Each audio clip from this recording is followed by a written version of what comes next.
Apwera sa pagmantinir sa katrangkiluang kan sa indang nasasakupan na banwaan, an makapagtauning dawa simpleng konsuelo, urog na sa kasaradayan, maging ang pagkakaigwaning ambag para man sa mas mabaskog na rekursos naturales. An pirapa sa mga pigtututukan ngunyan kan baka kay PNP. Sabado, Hunyo 10, kan personal na magbisita ang personalize kang Bakakay Municipal Police Station sa Barangay Pongko Bunga, Bakakay, Albay. 200 na mga kaakian digdi ang naging benepisyaryo kan sa indang outreach program. Hygiene kit, pagkakan, asin kawatan, ang pirasa na sa ipigtao kang hipatura. Apwera ka ini, pig-edukar man ang mga residente digdi kan sa indang mga diretsos. Kasabay ka ini, ang pagkondusir maning mangrove asin tree planting activity sa lugar.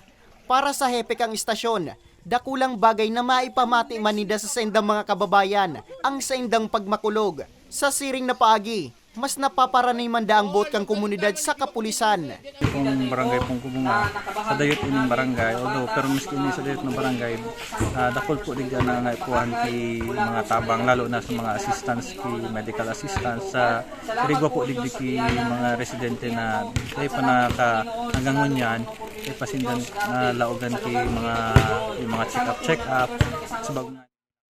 Ang nasabing espuersos, bagay na pigpapasalamat man kang residenteng si Lola Morina.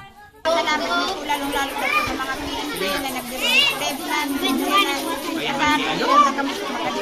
salamat po na po lang sa pagpiging na nakatipid kami na po salamat po ninyo.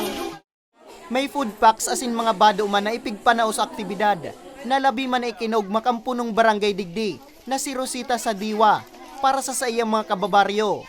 Na matawang ki arbaga ka ng mura sa mga tao. Nagpa-feeding, sharing man nga kanya ko nuno na tina-orderan nindo. Dako lang sa kuyang pasasalamat. Hindi lang inak ng barangay. Dako lang yan natabang lalong-lalo na sa mga kaakian. Naging posible man ang aktibidad sa padagos na pakikipagtabahan sa pulisya kan Bakakay SK Federation, KK-DAT, LGBTQ, Kaligkasan, Regional Recruitment and Selection Unit 5, asin kang Regional Civil Security Unit 5. Para sa mga baretang tatak Bicol, Nomer Corporal